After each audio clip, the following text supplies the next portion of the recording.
السلام عليكم ورحمة الله وبركاته.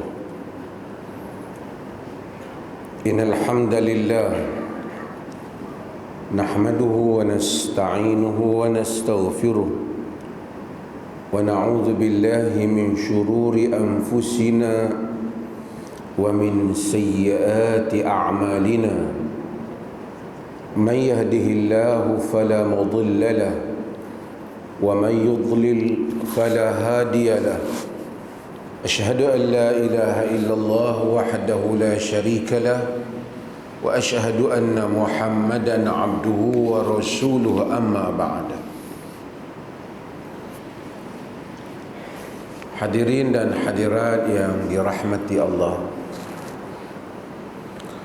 berikutnya ialah hadis daripada Anas bin Malik yang diriwayatkan oleh Abu Dawud, diriwayatkan oleh An-Nasai, Ibnu Majah,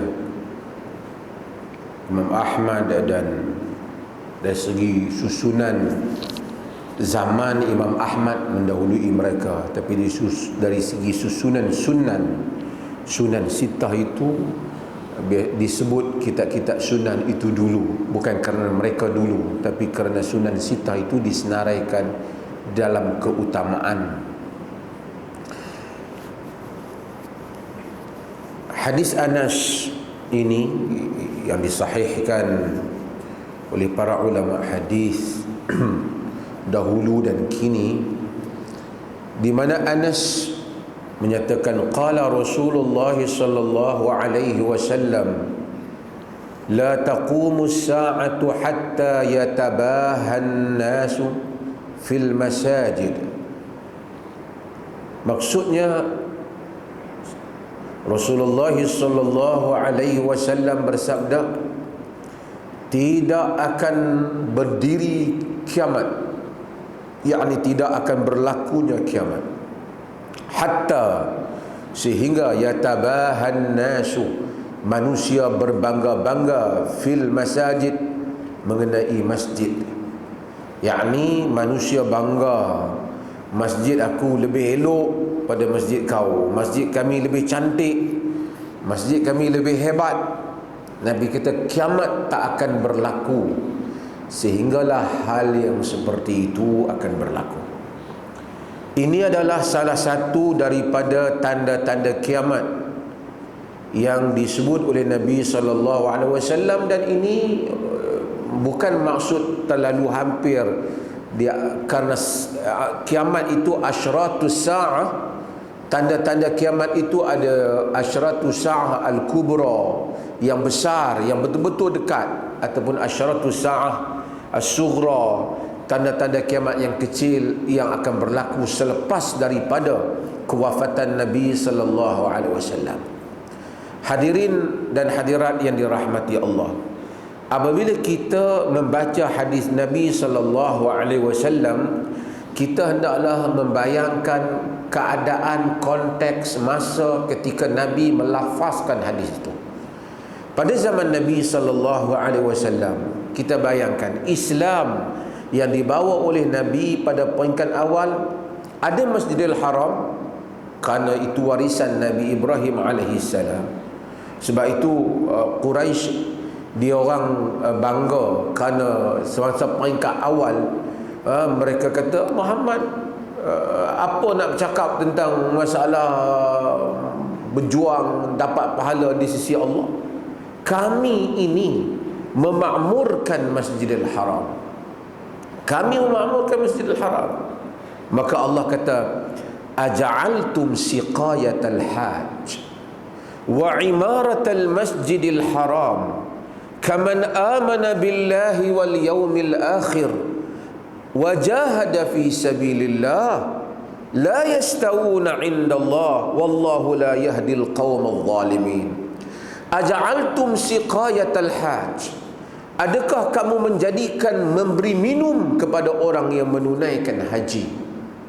Kerana orang Quraisy ni sejak daripada dulu, sebelum daripada Nabi kita Muhammad sallallahu alaihi wasallam membawa Islam, mereka sudah ada sistem ni. Siapa yang memberi makan kepada orang datang haji, bagi minum, siapa yang menjaga kelambu Kaabah, siapa yang menjaga kunci Kaabah, semua pembahagian-pembahagian berdasarkan kepada kabilah-kabilah ni. Sebab itu Abdul Muttalib dengan kekayaan-kekayaan yang dia ada habis, kerana setiap tahun semua dia spend all dia punya kekayaan untuk bagi meraihkan orang yang datang menunaikan haji. Haji yang dibuat semasa zaman jahiliyah, haji ni dibuat semasa zaman jahiliyah. Labbaik Allahumma labbaik, mereka sebut melepas talbiyah Allah Ta'ala juga, kerana hasil kesan peninggalan Nabi Allah Ibrahim alaihi salam.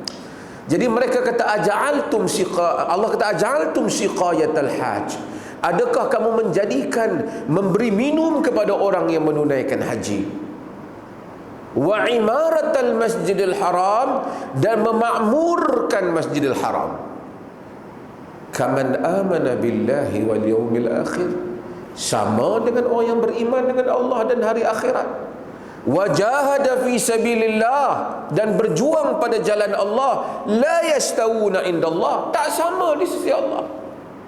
Wallahu la yahdil qaumadh zalimin, Allah tidak akan memberi petunjuk kepada kaum yang zalim.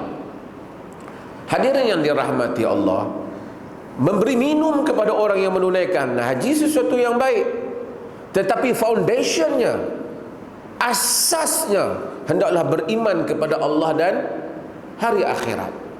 Kalau kamu memakmurkan Masjidil Haram, memberi minum kepada orang yang menunaikan haji kerana kebanggaan kamu, kebesaran kamu, kabilah kamu, diri kamu, menjaga pride kamu, tidak ada makna di sisi Allah jika kamu tidak beriman dengan Allah dan hari kemudian. Dan Allah tambah wajahada fi sabilillah, dan berjuang pada jalan Allah. Okey, bila kita faham hal ini, Allah kata la yastauna indallah, tak sama. Kamu kena beriman dengan Allah dan hari akhirat, kamu berjuang mempertahankan agama, kemudian kamu memakmurkan Masjidil Haram, ada makna. Tapi kalau kamu tak beriman dengan Allah dan hari akhirat, kamu buat kebajikan, kebajikan kamu tak ada makna. Apabila Nabi sebut masjid, orang Arab faham masjid, kerana mereka ada Masjidil Haram. Walaupun para ulama kemudian masjid di sisi fiqh ialah satu tempat, satu bangunan atau kawasan yang dibina, yang diwakafkan, yang keluar daripada milik individu kepada menjadi tempat yang diniatkan untuk Allah, untuk salat dan ibadah. Sebab itu kalau surau tu milik individu, tanah tu milik individu, dia tidak menjadi masjid, sehingga dia menjadi milik yang yang dikhaskan, tidak diambil balik lagi sebagai tempat solat dan ibadah. Nabi SAW pada zaman Nabi masjid macam mana? Nabi ada Masjid Quba yang Nabi buat, kemudian Nabi ada Masjid Nabawi. Dan Masjid Nabi SAW ialah masjid yang tiangnya batang tamar, bumbungnya pelepah tamar, dindingnya daripada tanah, yang dibuat oleh Nabi dan para sahabat. Di situlah tersebarnya Islam. Macam mana Nabi 13 tahun di Mekah, tak ada peluang buat masjid. Hijrah baru buat masjid di Quba. Masa sampai di Quba, itu pun dengan keadaan yang serba sederhana. Kemudian buat masjid di Madinah. Islam di Madinah 10 tahun. 10 tahun dalam masa kita ni lama juga 10 tahun, tetapi 10 tahun pilihan raya berapa? Berapa penggal? 2 penggal. Nabi bagi tahu nanti orang akan berbangga-bangga dengan masjid, sedangkan masjid tak banyak masa tu. Ini kalaulah zaman ni satu orang cakap, pasal kita tengok banyak masjid. Tapi bila Nabi cakap benda ni, artinya dia cakap dengan revelation, dia cakap dengan wahyu. Pasal benda ni ke depan. Para sahabat bukan pernah tengok masjid cantik. Masjid tu macam mana orang nak bangga-bangga? Ada masjid dirar yang dibuat untuk memecah belahkan, yang dibuat oleh munafiqun. Tapi Nabi bercakap something in future, something in the future, benda yang akan berlaku ke depan. Sebab itu agama ni, bila kita baca teks Quran, kita baca hadis, kita akan tahu bahawasanya ini agama memang daripada Tuhan, daripada Allah. Nabi duduk di Madinah, apa? Masjid Nabi tu lah. Rumah orang Madinah pun ada lah yang cantik, orang yang kaya. Tuan-tuan jangan fikir zaman dulu orang semua hidup tak ada apa, dia pun ada baju pakaian cantik, ada macam-macam juga. Mungkin dia tak ada kereta je kot, kan? Tapi tidak terbayang pada mereka. Tapi Nabi SAW bagi tahu bahawasanya akan sampai pada satu zaman di mana manusia semua bangga dengan masjid. Para ulama bahaskan tentang apa yang dimaksudkan dengan bangga-bangga dengan masjid. Kata mereka, yang ni semua orang buat masjid kerana nak tunjuk kehebatan dia. Hang buat satu masjid, tengok aku buat masjid, elok pada masjid. Hang tengok masjid kampung kami lebih elok pada masjid kampung hampa. Sedangkan asalnya masjid dibina untuk beribadah kepada Allah Subhanahu wa taala. Fungsi masjid daripada tempat ibadah bertukar menjadi tempat kebanggaan. Maka setiap orang-orang yang berada ataupun kepimpinan membina masjid kerana nak tunjuk masjid kami lebih elok dibandingkan masjid apa. Bukan kerana nak berlumba-lumba memakmurkan masjid. Oh, masjid yang besar, ramai orang boleh ibadat, kami kena buat masjid besar juga supaya semua orang kampung kami, orang negeri kami boleh masuk dan beriktikaf ibadat. Tak macam tu. So manusia akan spend banyak duit, kadang-kadang bukan kepada asas pembinaan masjid itu, tapi mereka spend banyak duit kerana nak dekoratkan masjid, nak menghias masjid.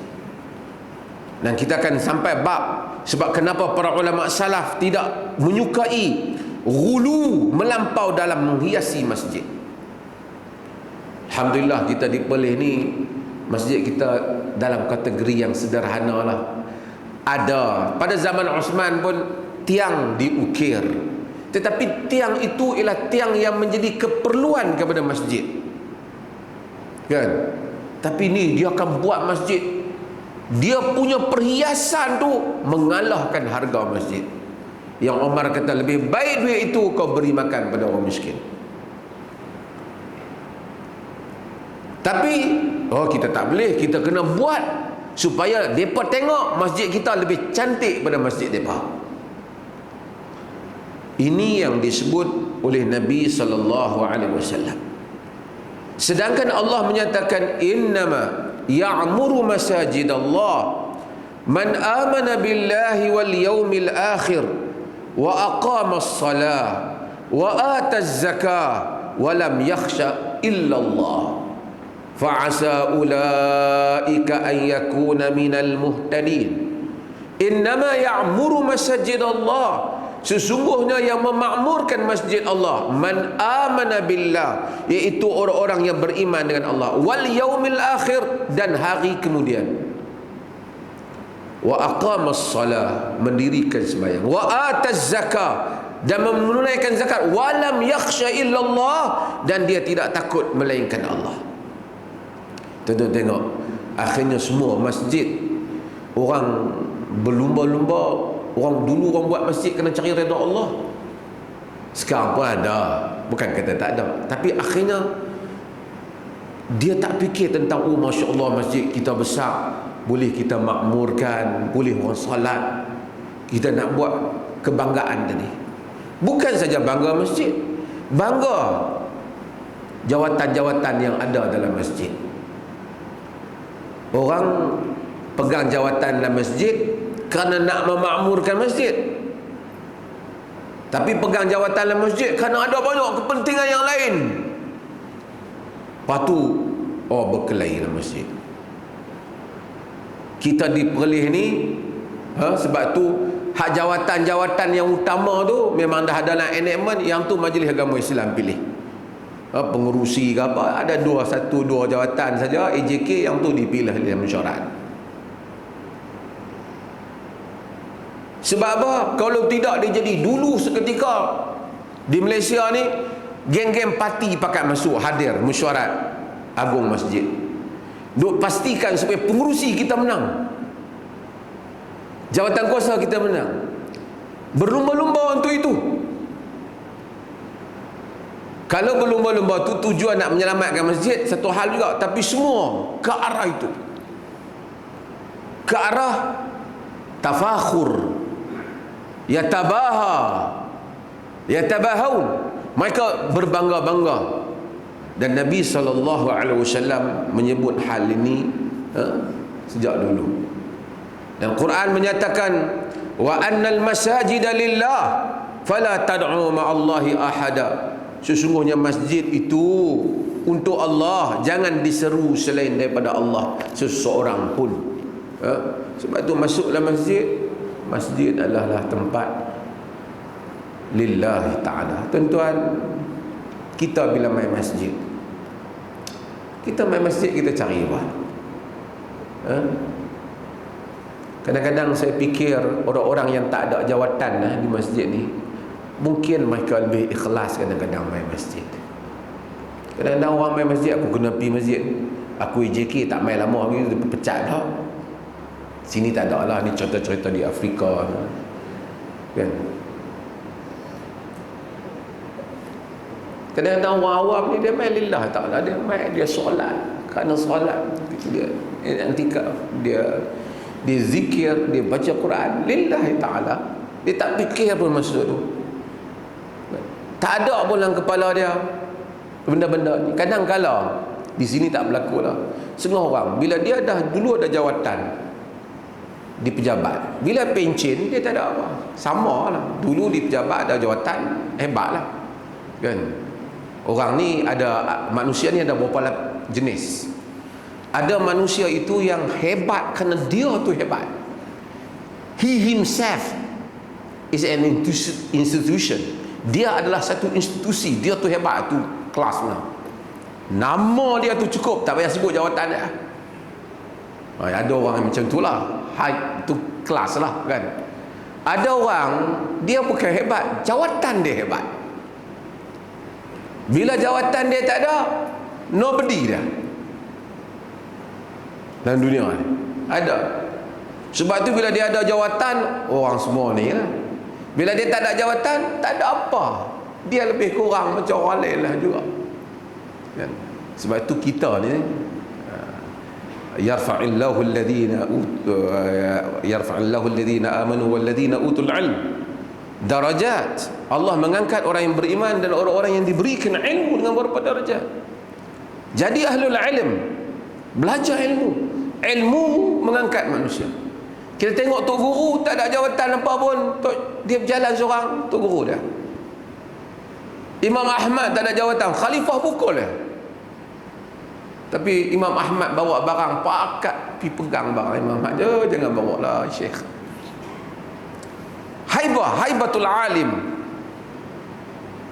Mudah-mudahan Allah kurniakan ilmu yang ada haibah ilmu.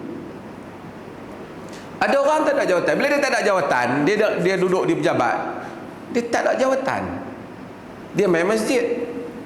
Sini tak berlaku ni, saya cerita nu jauh nu di Kenya. Bila dia main masjid, dia cari jawatan di masjid dah, dia berkelahi lah. Dia dah pencen, dia berkelahi nak ada jawatan masjid. Tu kalut orang. Lepas tu dia main masjid, dia buat grup lah, dia buat kumpulan dia. Pasal dia ada duit sikit kan, dia belanja, pergi belanja mai, dia ingat pertandingan pengurusi bahagian ke apa.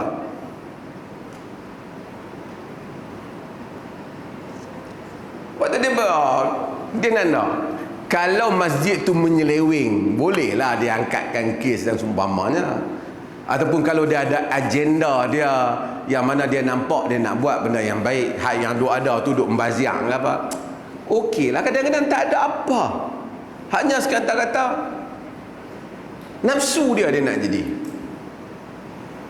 Ini jadi masalah. Manusia berbangga-bangga dengan masjid. Ulama-ulama dulu, mereka kadang-kadang semua masjid ni sama, kata mereka, sama.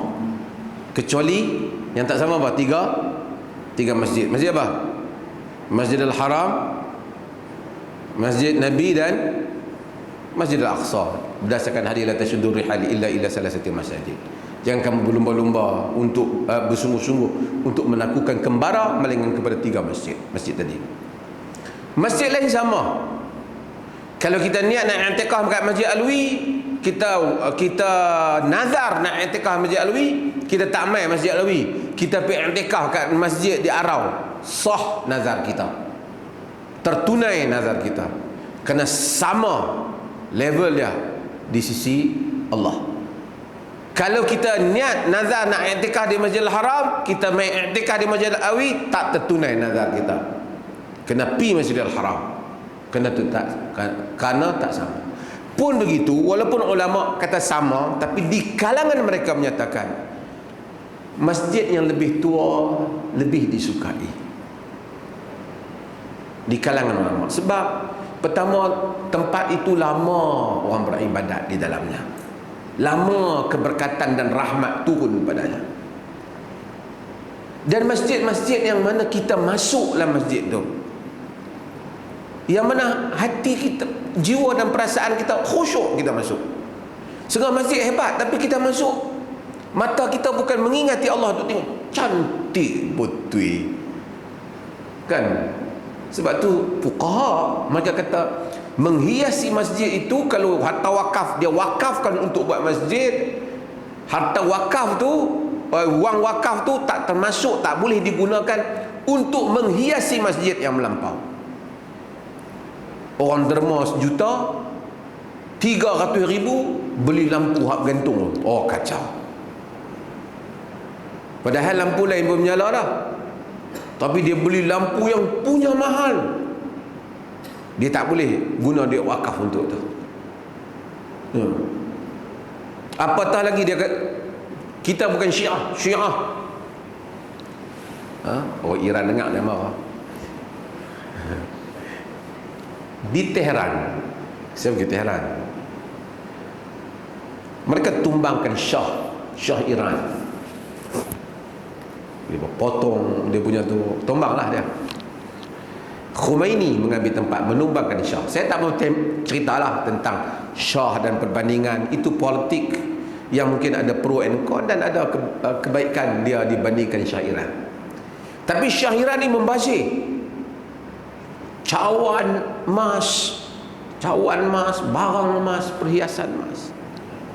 Khomeini, rumah dia, saya pergi rumah dia memang sederhana lah, ada ruang sikit keluar dari rumah dia tu, tempat dia berucap, dia rumah dia. Tapi bila dia mati, kubur dia emas juga. Pengikut dia buat. Yang ni ambil emas masa dia hidup, yang ni digunakan emas lepas dia, tapi maknanya emas juga, bukan harta dia, harta awam juga. Agama, hatta kubur Nabi tak benarkan. Nabi kata la tattakhidhu qabri masjidah, jangan kamu jadikan kuburku masjid. Kalau Nabi itu Nabi yang berdakwah untuk dirinya, kepentingan dirinya, tentu dia akan upkan diri dia. Kamu kunjungilah kubur aku dan hiaslah kuburku, supaya orang kenang. Semua orang suka macam tu. Tapi agama ni agama Allah. Sebelum dia mati, baginda wafat, baginda beritahu, jangan lupa kubur aku, macam kamu duk buat besar-besarkan, agung-agungkan. Sebab tu kalau tidak, orang tawaf kubur. Tu yang ada di negeri yang tawaf kubur. Hadirin dan hadirat yang dirahmati Allah. Dan Allah Subhanahu wa taala menyebut, "Wa man adlamu mimman mana'a masajidallah wa sa'a fi kharabiha." Siapakah yang lebih zalim daripada orang yang menghalang orang masuk masjid Allah dan berusaha untuk memusnahkannya? Para ulama bincang halang masjid, mungkin tak bagi orang masuk masjid. Tak bagi ni bersebablah. Tak bersebab. Kalau bersebab tak apalah. Kita tak bagi orang masuk kerana takut orang mencuri dalam masjid. Ada alasan. Bila hujan, Nabi azan, "Sallu fi rihalikum." Semayang di rumah kamu. Bukan halang orang masuk masjid, kerana itu syariat dia. Macamlah juga pada musim penyakit kita tak bagi. Nabi tak bagi orang yang makan bawang putih, "Fala yaqrabanna masjidana." Jangan menghampiri masjid kami. Bukan halang masjid, kerana nak menjaga kemaslahatan masjid dan jamaah masjid. Ini halang orang daripada masuk masjid. Tu Nabi Al-Quran kata paling zalim. Wasa'a fi kharabiha, dan berusaha untuk memusnahkan masjid. Macam mana nak musnahkan masjid?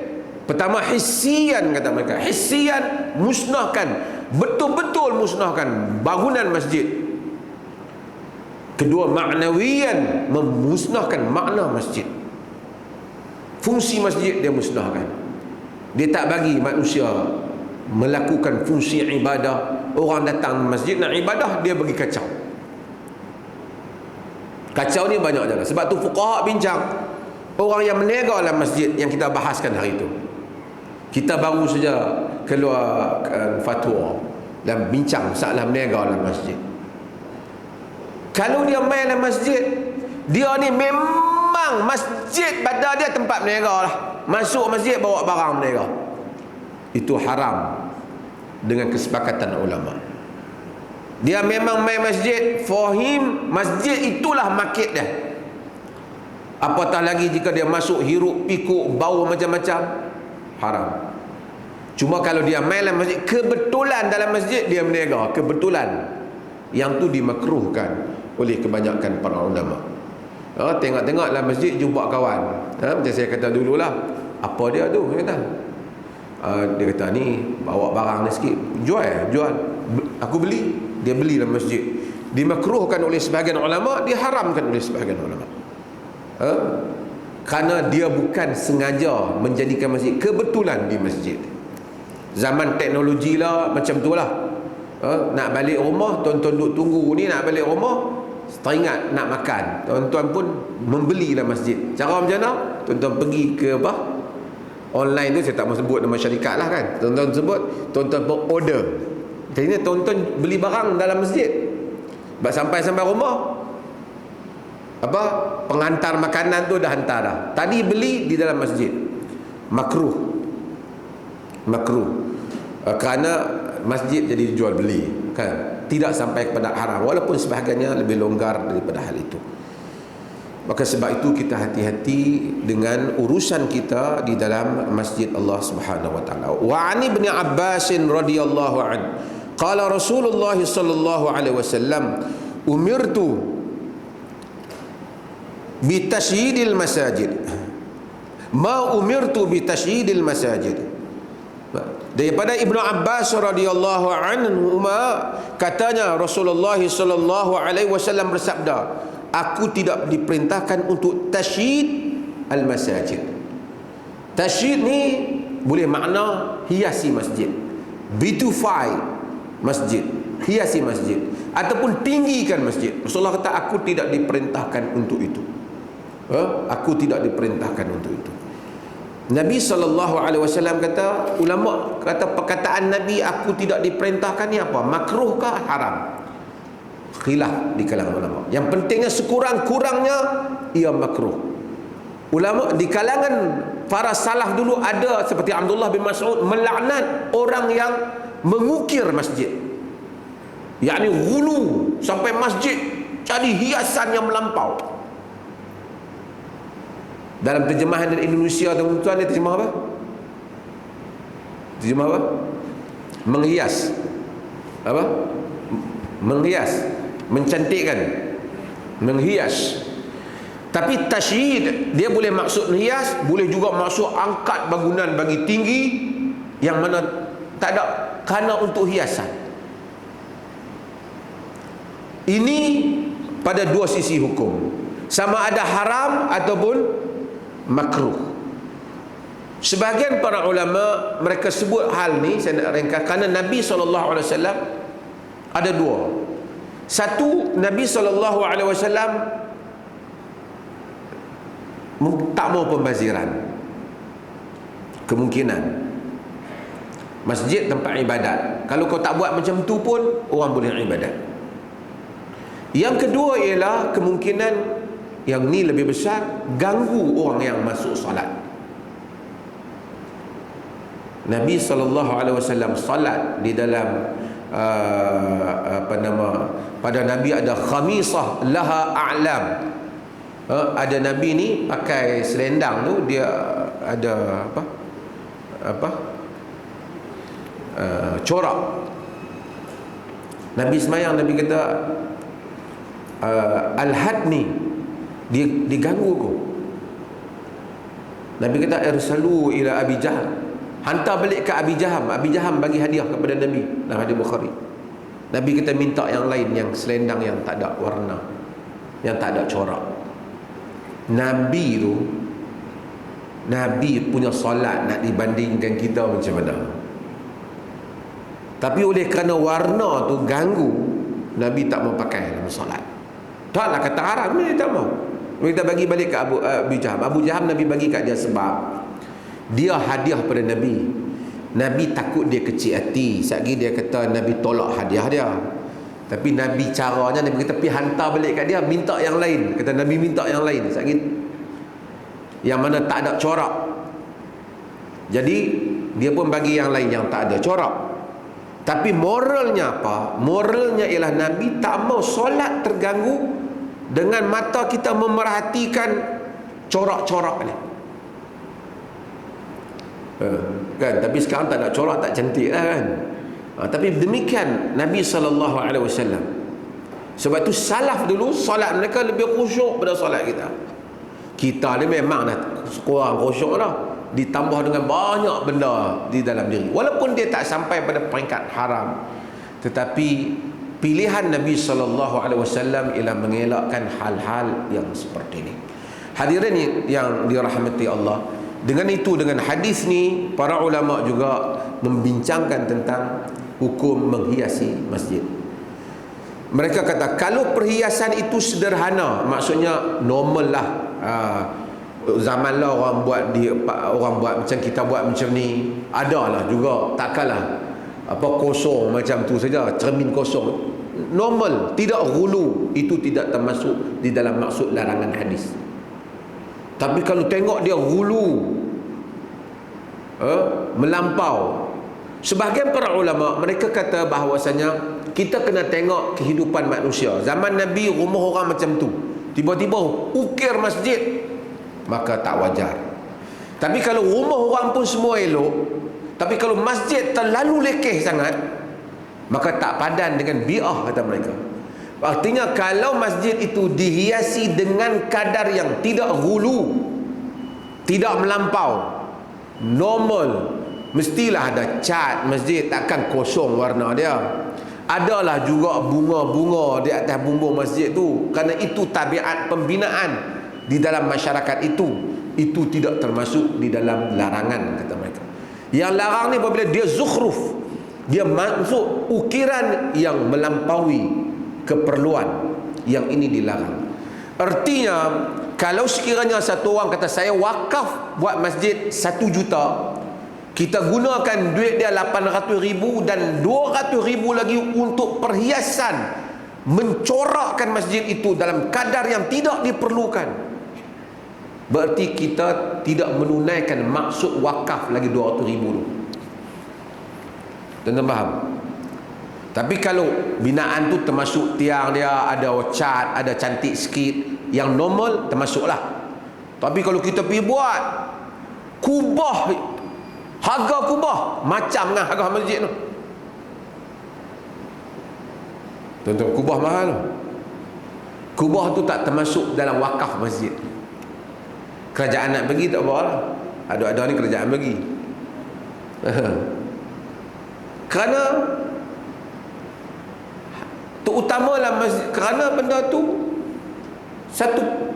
pertama ada larangan hadis, walaupun perbincangan makruh ataupun haram. Kedua ialah kerana benda itu di luar keperluan. Di luar keperluan. Kalau ada keperluan tak apa, misalnya buat tiang tinggi, pasal apa? Nak pasang menara untuk suara azan, ada alasan. Tapi kalau tak ada alasan, gunakan duit wakaf, dia tidak boleh. Penghiasan-penghiasan yang memakan harga yang begitu mahal, ini termasuk yang dilarang di dalam hadis Nabi sallallahu alaihi wasallam. Sebab tu pengurusan masjid ni dia kena ambil kira hal-hal yang seperti ini. Mungkin orang kata tu kita pergi banyak dunia Islam, masjid cantik hatta di Saudi, dia bukan hujah. Dia bukan hujah.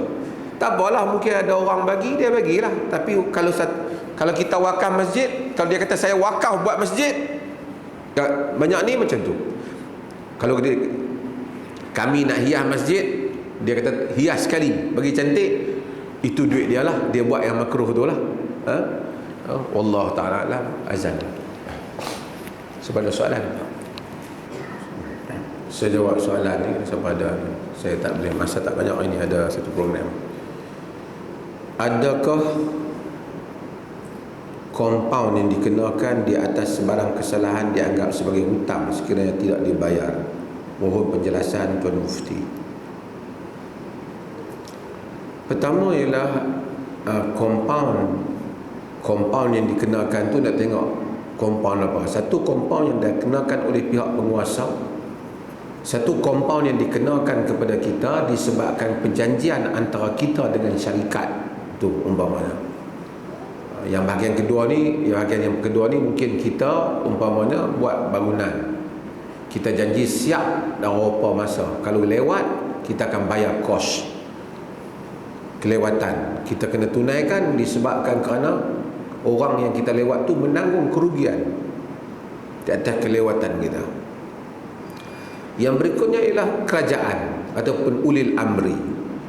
Jika sekiranya ulil amri mengenakan kompaun kepada kita, dia termasuk di dalam ketaatan kepada ulil amri yang kita bayar. Kalau sekiranya dia tuntut, kalau dia maafkan, maka kita tak bayar.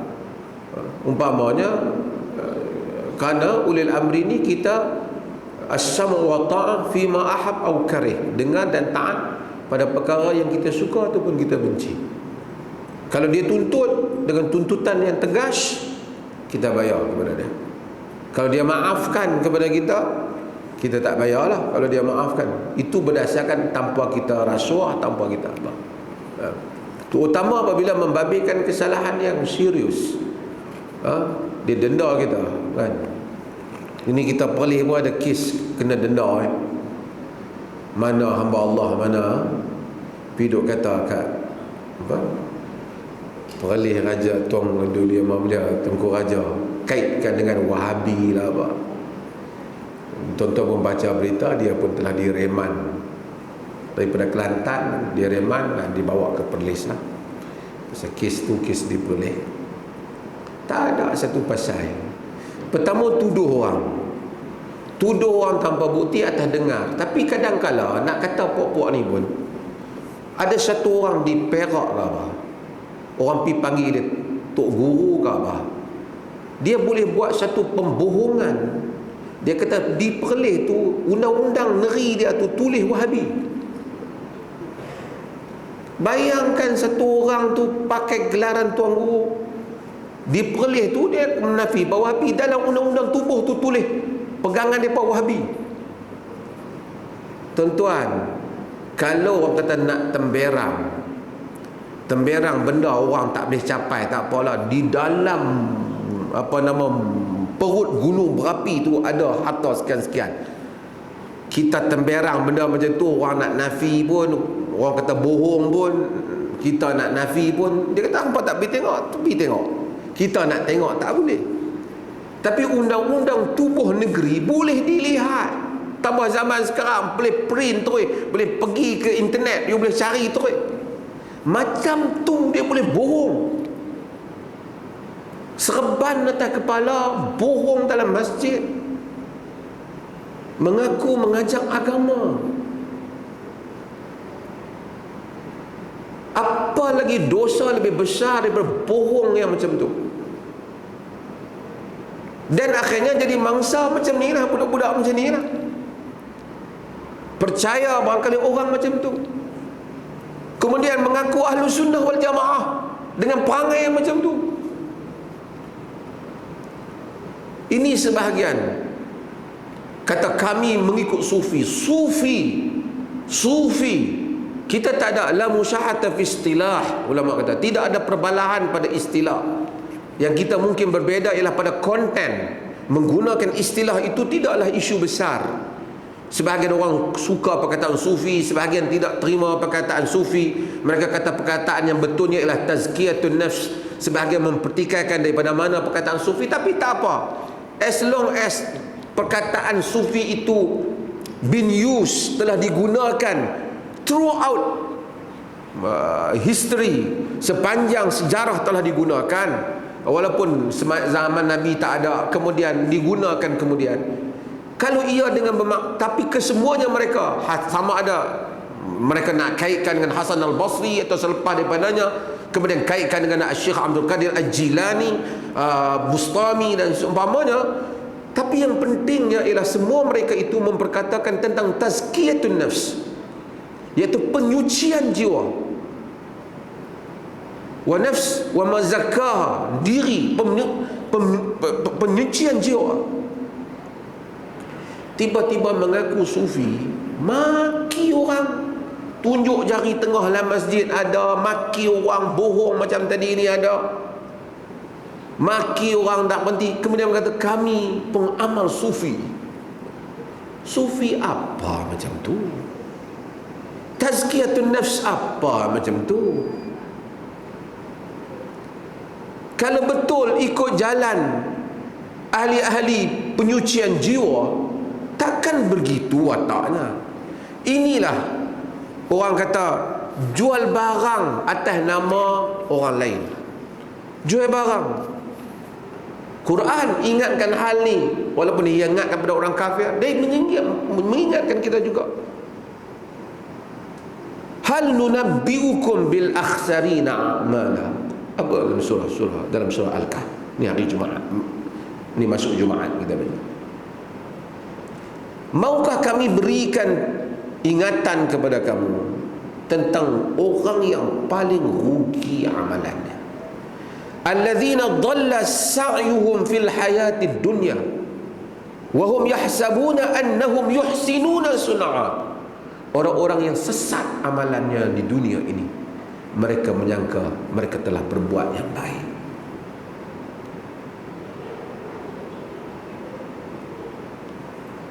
Guna nama sufi, mulut maki orang, tuduh orang, buat cerita bohong.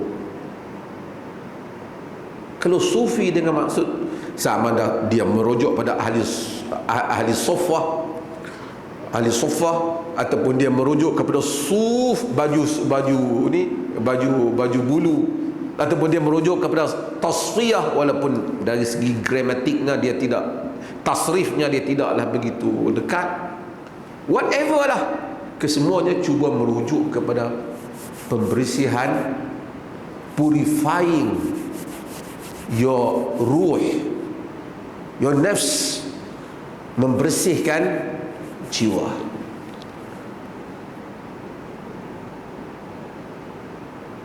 Hatta banyak istilah Asy'ariyah. Asy'ariyah ialah tentang mazhab yang membahaskan tentang tauhid, tentang bagaimana masalah tanzih Allah, menyucikan Allah, yang sehingga dia nak sucikan Allah itu, ayat-ayat sifat pun dia takwilkan supaya tidak ada penyamaan dengan makhluk. Tak apalah, mazhab dalam hal itu berbeza-beza. Ni dia Asy'ariyah, sebab Asy'ariyah tu maka pi panggil makhluk macam panggil Allah Ta'ala. Kami Asy'ariyah. Kalau tangan yang layak bagi kebesaran Allah, oh tak boleh, nampak sama. Tapi kalau panggil wahai syekh tolonglah aku, boleh pula. Padahal sedangkan iyyaka na'budu wa iyyaka nasta'in. Sebab itu ini semua guna nama yang akhirnya budak-budak awam ni tak tahu apa, kemudian terlibatlah kawan ni pun pergi hina apa sekaki tak pasal-pasal kena. Siapa nak cerita pasal dia tu, tapi saya nak cerita sebab tu Quran kata wala taqfu ma laysa laka bihi ilm. Jangan kamu ikut apa yang kamu tidak ada ilmu mengenainya. Inna sam'a wal basara wal fuada kullu ulaika kana anhu mas'ula. Pendengaran kamu, penglihatan kamu, diri kamu, jantung hati kamu, dia ditanya oleh Allah Subhanahu wa taala. Biar kita clear apa yang kita ikut. Kita panggil orang Wahabi, kita clear apa dia. Pasal apa dia panggil dia Wahabi? Kan? Tak ada pasal apa Wahabi? Pasal apa? Wahabi. Pasal apa? Wahabi. Dia sampai tak ada apa. Dia tak mau tahlil. Oh, Wahabi kata. Takkan tak mau tahlil jadi Wahabi. Tahlil itu maksudnya kenduri arwah. Banyak teks mazhab dalam mazhab Syafi'i yang melarang hal itu. Sebab itu tuan-tuan, hal-hal yang seperti ini kita di Negeri Perlis ni, insya-Allah mudah-mudahan kita kekalkan manhaj. Kita hatta saya sebut hatta mufti bukan Tuhan nanti, manusia nanti. Pendapat saya boleh jadi betul, boleh jadi salah. Apabila saya bagi satu pendapat, tuan-tuan tengok bercanggah dengan nas Quran, bercanggah dengan sunnah, tak boleh pakai. Saya tak kata no, cium tangan. No. Kita tak create environment tu. Kita create, takdiskan kitab dan sunnah dan menghormati ahli-ahli ilmu. Of course kita hormat ahli-ahli ilmu dengan kadar-kadarnya. Dengan kadar. Wassallallahu ala nabiyyina Muhammad walhamdulillah.